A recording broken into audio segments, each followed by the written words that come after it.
Hey guys, it's about 1 o'clock here in Greenland, and I haven't slept a wink. There's this damn stray cat or something around here, and it's been scratching at my door since 12 o'clock. I hear it crying its pitiful meows, and I'm just about to go insane with all the noise. I'm gonna go shoo it away. I'll update again tomorrow for you guys, and tell you about my adventures. I've only got a week here before I have to go back to the States, so I better make the best of each day. This is Gregory signing off for tonight. Update. Alright, sorry guys, I know I just signed off, but I just wanted to say that I opened the door to shoo that damn cat away, and it was standing on 2 legs. I shit you not. It was some kind of tabby cat, mostly tan with black spots, and its fur was mangy and clumpy. And I'm pretty sure it only had 1 ear, the other one torn off or something. Whatever, anyway, this thing stood, and I mean stood, at my doorstep. And at its feet, there lay a dead mouse, completely shredded, spread all over my welcome mat. I looked at the cat, and it looked at me. Its radiant green eyes searching my face, its slit pupils slowly dilating until the black filled its whole iris. I actually love cats, and this one was really interesting. I mean, come on, the damn thing was standing on 2 legs. But it was more than that. The way it looked at me, it felt strange. It seemed to have an intelligence unlike a cat. More like a person than anything. Kinda creepy to be sure, but I couldn't help but kneel down, nearly getting eye level with it. It was at this point that it struck me that it did in fact have a collar on, or at least something that resembled a collar. It looked like some sort of really old woven string with beads strung all around it. "You're a pretty kitty, aren't you?" I said softly, in a voice as if I was talking to a child. Now, I know you're not going to believe me, but I swear to God, it nodded at me. I was taken completely aback and my jaw dropped. The cat slowly sunk back to all 4s and gestured with its head to the dismembered mouse. Is this for me?" I said, my voice uncertain. The way it listened to me made me nervous. I mean, it really listened, in a way that suggested that it understood what I was saying. At my question, it nodded again and pushed the mouse's body towards me. I was once again dumbstruck at its actions. "Well, gosh, thanks," I said nervously, looking down at the disgusting shreds of the small creature. "But, I can't take this. Don't you want it?" The cat shook its head and pointed its paw at the mouse, and then to me. God, I sound completely mental, don't I? Well, whatever. How the hell could I refuse that? Trying to be friendly, I hesitantly moved my hand and cringed as I picked up the disgusting carcass of the mouse.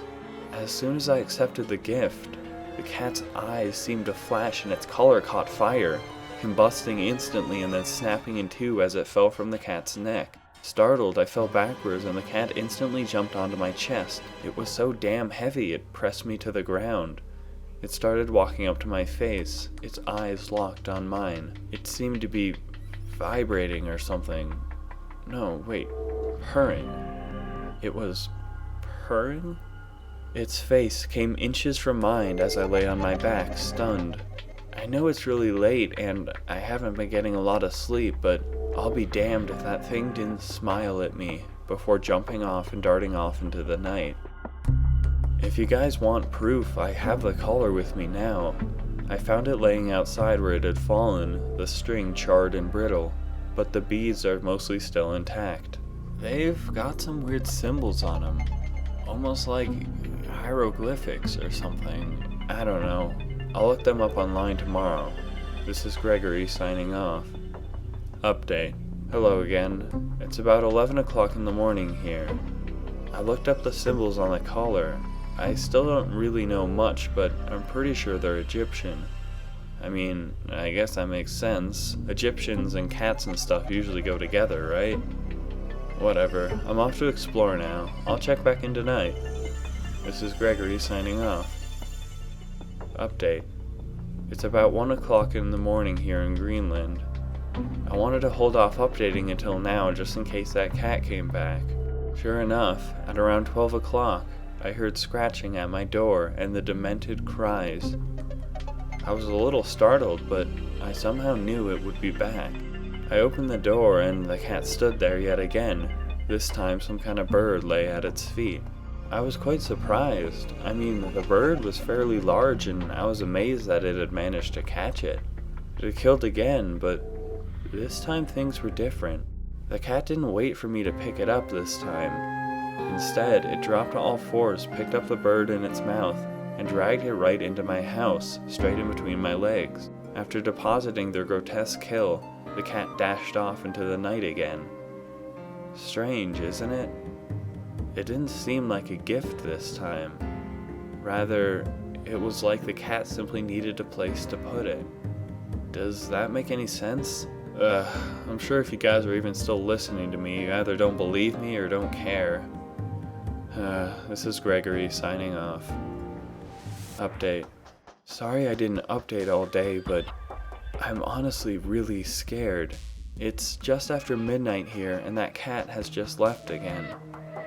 It brought me something again, but as I opened the door to greet the cat, it hadn't killed some small animal again.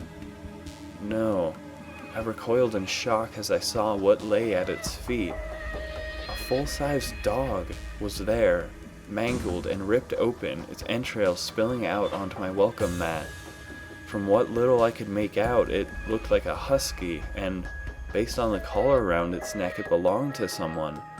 No, I cried to the cat, what the hell is this? You killed someone's dog?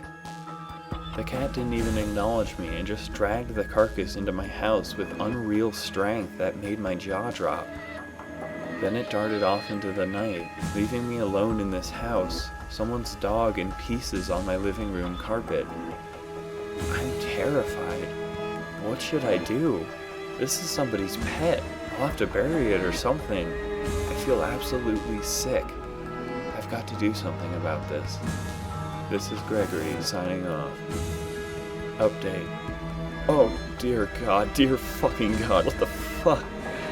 It's just after midnight here. That cat came back yet again as the clock struck 12 and started scratching at my door. I suddenly realized that I didn't want to answer it. I was afraid of what I might find out there, but nothing could have prepared me. As I stalled, not opening the door, the scratching grew more intense, the horrendous wails of that thing getting so loud I had to cover my ears. Finally, I opened the door and quickly turned away in horror, dry heaving into my hands as my blood froze. A fucking child. There was a goddamn human child in pieces at my door. Its eyes were clawed out, its limbs stuffed into its ripped open chest cavity. As the cat tried to drag it inside, I put my foot down in front of it. What the fuck? I screamed. No, I don't want this. You have to stop this. Suddenly, however, I heard voices coming down the usually vacant street. They were calling out a name. My skin crawled as I realized that they must have been looking for the child that lay mutilated at my doorstep. Panicking, I allowed the cat inside, and as it ran off, I slammed the door behind it, my insides churning. I'm not a murderer, but who the hell would believe my story that a cat did it? No, I have to hide this body, but doing that will cement my fate.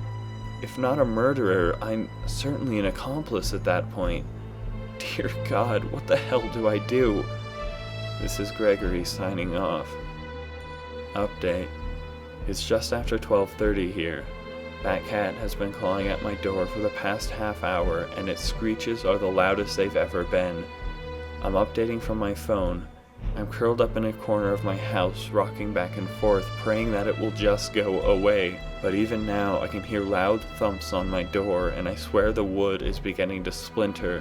What the hell kind of cat is this? An even more sickening question, though, is what did it kill this time?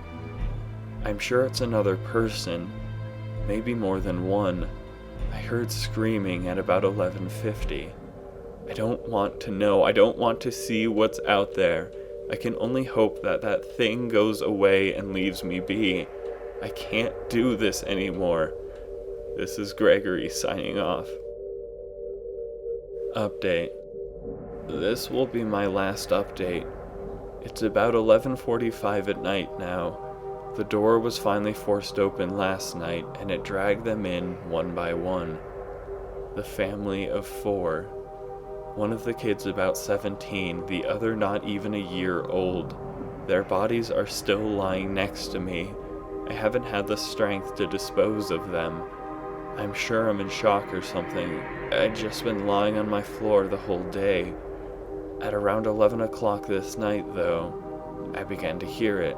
The sound of something being dragged, or several somethings. I eventually realized that it was a cat, dragging things to my doorstep. I've lost count of how many times it has gone back and forth, adding to the pile outside my door. It's been doing it for the past 45 minutes, though, and the thought of what's out there makes me sick. I've had enough. This is Gregory. Signing off.